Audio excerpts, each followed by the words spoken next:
The Surah, which, if you don't know, that is everything that Muhammad had to say that was not in the Quran. At least that is my understanding of it. In 9:5, uh, slay the idolaters wherever ye find them, and take them captive, and besiege them, and prepare for them at each ambush. Fight against such of those who have been given scripture as not believe in Allah. Basically, if they are of the Judeo-Christian religions, Jewish or Christian, they have the scripture. They are children of the book, as the Quran calls them. It is quite contradictory. There are some moments where they are peaceful, like they say to love the followers of the book. And then others, like this, you are to kill them because they worship a slightly different version of God. They do not believe in Allah. Certainly it's the same God, but it is not the same version. So they are now idolaters. They are worshipping a false idol. So they are to be killed. They are to be captured, fought against, besieged upon. None of this is peaceful. None. It is crazy bullshit. And that's all this religion is. Hell, Muhammad ascends to heaven on a fucking donkey.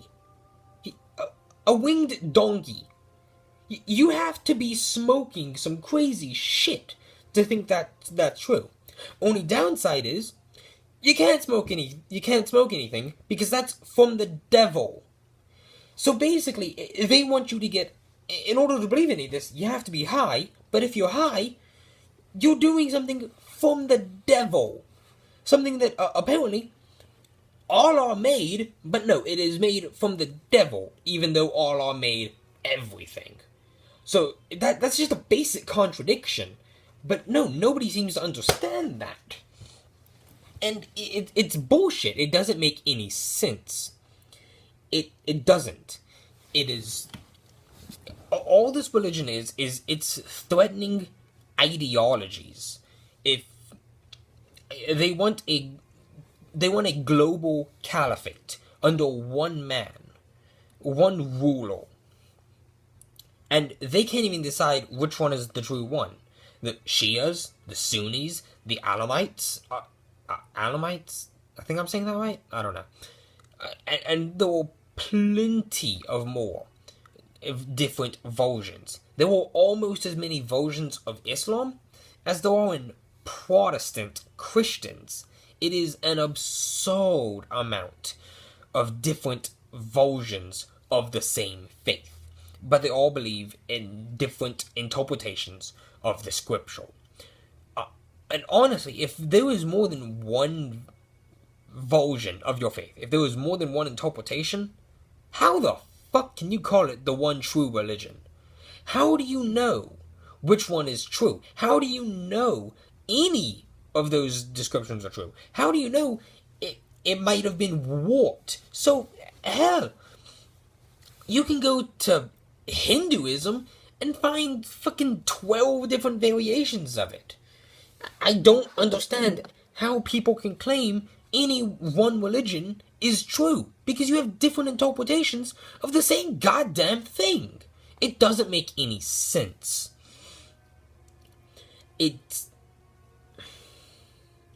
Sorry, when it comes to religion, I do get passionate. It is something that I am vehemently against. I support your right to believe whatever the fuck you want, but I consider it bullshit. It is supernatural, it is untestable, and it relies on your faith. If you have faith, you don't have evidence. For instance, I believe evolution is true, but I'm not going on it by faith. There was evidence.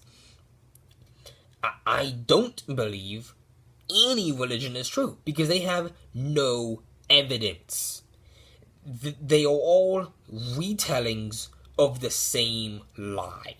It is people who, back when these religions were made, they were ignorant of how anything came into existence. So they tried to explain it using gods. I mean, for instance, if you take one man, give him powers, he's a superhero, Superman. If you give 20 people even more power, you have polytheism. If you give all of them more power and put them all into one being, you have monotheism. That's all it is. You have different descriptions of, for example, the Christian God, all within the same book. So it leads some to believe that he might have been in a pantheon of other gods, but over time they all were merged into one being. I mean, the biggest god other than God himself mentioned in the Bible was Baal. We don't even know how high up in anything he was. He could have been a fucking minor god, yet he was treated as a major god. And if there were no descriptions given, I mean, back to the Quran, there was no evidence proven for it. There's none. If you see something that barely relates to modern day, it's because it is so vague that it can be applied to any fucking time period. I can find shit in fucking Harry Potter that correlates with what I'm going through now. How does that make the Quran, the Bible, the Torah, the Bhagavad Gita any different than Harry Potter, The Lion, the Witch, and the Wardrobes? How? It doesn't. They are all fiction. There is nothing true in them. The only true things it gives is when to plant some shit, because they knew they had a basic understanding of agriculture. They knew, hey, this shit grows this time. We don't go to war in this time because we have to guard the fucking plants so that they can be harvested so that we can fucking eat. It doesn't make any goddamn sense how you can believe anything more than that. There is no universal truth in that shit. There is no, here is what happens after death. You will listen to it as it's true, or burn in eternity in hell. It's a threat tactic, and it is the most heinous one ever conceived in all of humanity. Believe this lie, or not even death can save you from what will come. How is that peaceful? Just imagine if in the big three main religions, in the Judeo-Christian religions, the Abrahamic religions, if heaven or hell were never mentioned, if there was no mention of rewards or punishments, how much better the books would seem. Because you wouldn't do shit to get to heaven. You wouldn't, excuse me, I have hiccups.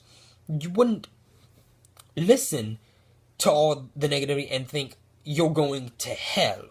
You wouldn't. Because that shit wouldn't ever cross your mind, because it would be absurd. But no, because it's associated with a loving God, it's okay. It's not. I mean, think, if I was a father and I threatened my kids to death, I would be held as a monster to the people. If I actually killed them, I would be evil. If I found a way to torture them even past death, I'm the devil.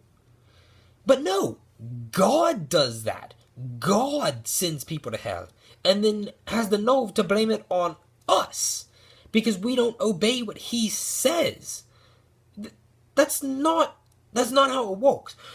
If you are an omnipotent, omniscient, omnibenevolent, omnipresent, merciful, just God, and yet you cannot be in the presence of sin, cannot be in the presence of you, sorry, however you want to look at it, why the fuck didn't you just make reality, well, corruption of your creation could never have happened. You still have free will, but sin doesn't exist. The very concept of it is absurd. I mean, clearly, since God is omniscient and he knows God or Allah is omniscient and he knows every permeation of reality itself, every single different choice everyone could have made, including himself, he knows. He's also omnipotent, so he has the power to do any fucking choice. And yet he went with a course to where billions would suffer in eternity. That's not loving. It's not. It is cruel. It is evil. Arguably more evil than the devil. It is ungodly evil. In fact, I'd venture to say it is godly evil. Because only God could have that kind of power and sadism to send a person to hell for eternity for simply not believing, worshipping, and revering him. That's all I have to say on this subject. I will be back on probably Thursday. Currently, my favorite game is just updated, and the Iron Banner is here in Destiny, so I will probably not be on YouTube for the next few days, grinding up to rank 5 on all 3 characters. My next video will probably deal with what's been going on in my own life for the last few months, because it has been absolutely hectic. This has been Rise to Ways, otherwise known as Cody, and goodbye.